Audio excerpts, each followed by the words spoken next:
Hello and welcome to July's Flicks, the film and event magazine programme brought to you by Picturehouse Cinemas. My name's Flick and it's my monthly pleasure to bring you the best that Picturehouse has to offer.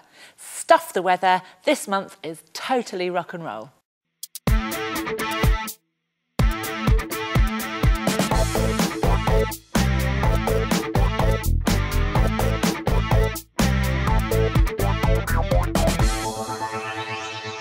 The Hunter stars the ever-surprising and always brilliant Willem Dafoe as a mercenary hunter hired by a biotech company to track down the last Tasmanian tiger. This is an important job.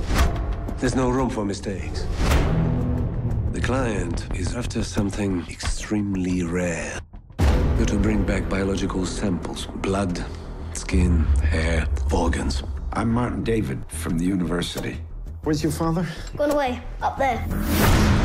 He is supported by the legendary New Zealand actor Sam Neill, but this is totally Dafoe's show.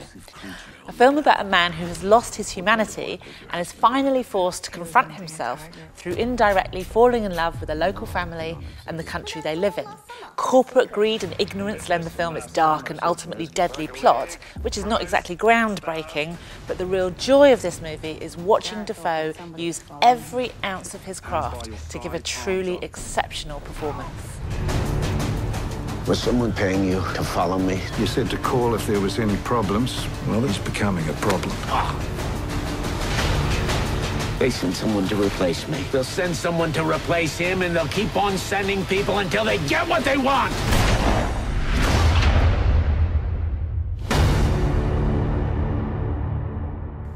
Electric Children is written and directed by US newcomer Rebecca Thomas and draws strongly on her own Mormon upbringing. This is Rachel Angela McKnight, born May 8th, 1996, 15 years old.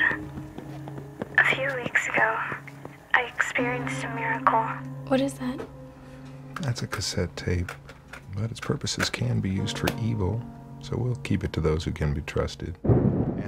Starring Julia Garner, Martha Marcy May Marlena, as a 15-year-old girl, completely protected from the outside world, who discovers a cassette tape and hears rock music for the first time, which blows her mind. She then believes herself to have been impregnated by the experience, which lands both her and her brother in deep trouble. They run away to the nearest town, Sin City itself, Las Vegas, and are taken in by doofer ne'er-do-well Rory Culkin. The leads are great. Garner is like watching a crazily naive but ultimately trusting mouse on a motorway. Your heart is in your mouth. Watch this space for more from Ms. Thomas.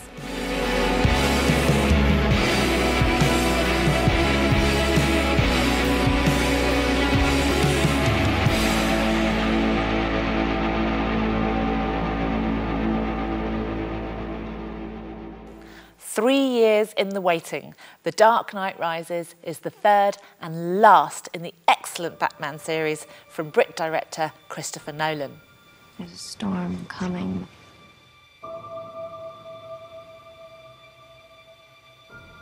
You sound like you're looking forward to it. I'm adaptable. The all-star cast of Christian Bale, Michael Caine, Gary Oldman and Morgan Freeman reunite for one last time with two new additions of Anne Hathaway as Catwoman and Tom Hardy, Bronson, as new ultra-villain Bane, described as a total brute with brains. Whatever this film promises, it delivers two things: closure and class. Look out for premiere night events like the one at the Duke of York's in Brighton, where dressing up is de rigueur, and early morning screenings for all die-hard fans.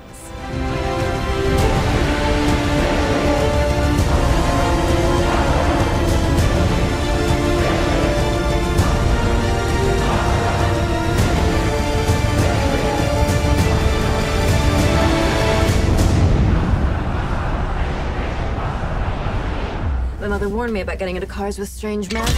This isn't a car.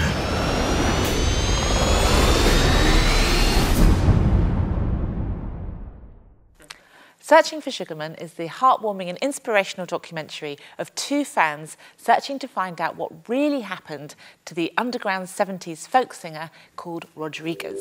If ever there is an air of intrigue and mystery around a pop artist, it is around the artist known as Rodriguez. We thought he was like the inner city poet. He was this wandering spirit around the city. He's like a wise man, a prophet. How many records do you think he sold in America? In America, 6. After being dropped by his US label, unbeknownst to the singer, his politically motivated music became a huge success in South Africa and Australia. But as he himself had never been seen, rumours abounded about how he had died, ranging from setting light to himself to blowing his brains out. In a quest for the truth behind the myth, they found the singer alive and well, and totally unaware of his mythic status in parts of the world he had no idea his music had been released in. He had certainly never seen any royalties. As much a comment on human dignity versus the scumbag side of the record industry, this is a must-see, real-life detective story. There was nothing on the record to tell us who he was or where he was from, so we started looking quite deeply at the lyrics. I met a girl in Dearborn. We found him, we found him. These are the days of miracles and wonder. I heard he did like a little construction work. He was really doing the work that no one else wanted to do. Rich in a lot of things, but perhaps not material things. I said, in South Africa, you are more popular than Elvis Presley. Next day, he says, Emerson, I got to go on tour. I said, why is that, Rodriguez? This is really going to be Rodriguez. We'll only know if we can actually sing these songs. And the best part was still to come.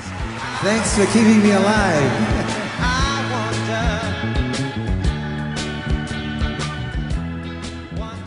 Flicks Picks, my pick of what Picturehouse has to offer besides the big film releases. Our Discover Tuesday strand brings unique and celebrated films to the big screen every week. July kicks off with Total Recall, bending and blending fantasy and reality on the 10th of July. The life and legacy of the singer, actor and social activist Harry Belafonte is celebrated in the documentary Sing Your Song on the 17th. Hungarian director Béla Tarr's haunting, near-wordless tragic tale, The Turin Horse, screens on the 24th. And finally on the 31st of July, Cosmos, an intricate Bulgarian film where a man with extraordinary powers arrives to save a drowned boy. The film bursts with philosophical ideas, mystical subplots, and some truly surreal moments. From the 30th of June to July the 8th, we are screening the New York Met's productions of Wagner's The Ring Cycle. These encore screenings are recorded live productions, but lose none of their splendour and immediacy. As part of the Screen Arts Festival this summer, a magical 3D version of Matthew Bourne's unique and now legendary Swan Lake is coming to participating picture houses. Best known for replacing the traditional female corps de ballet with a menacing male ensemble, the production was filmed in 3D at Sadler's Wells, London in 2011. On Sunday the 22nd of July, the Glyndebourne Opera House's award-winning production, The Fairy Queen, by Jonathan Kent, is relived for those unlucky enough to have missed it the first time around in 2009. A magical brew featuring dazzling singing and dancing, flamboyant cross-dressing, a flying horse and a warren full of rampant rabbits. Now, if that description doesn't entice you, I don't know what will. And finally, for all our London viewers, Picturehouse Podcast presents the ultimate superhero film quiz at the Hackney Picture House on the 22nd of July. Come along and test your fanboy film knowledge. All money raised goes to the charity Plan. What better way to celebrate the release of The Dark Knight Rises? So that's it for July. Keep up to date with everything Picturehouse has to offer by going to picturehouses.co.uk. And of course, our Twitter feed and Facebook page will keep you constantly in the loop. There's also a wealth of information in our Picturehouse Recommends magazine. Just pick up a free copy in your local Picturehouse foyer. Thank you for watching. Have a lovely and hopefully sunny July, and see you again in August.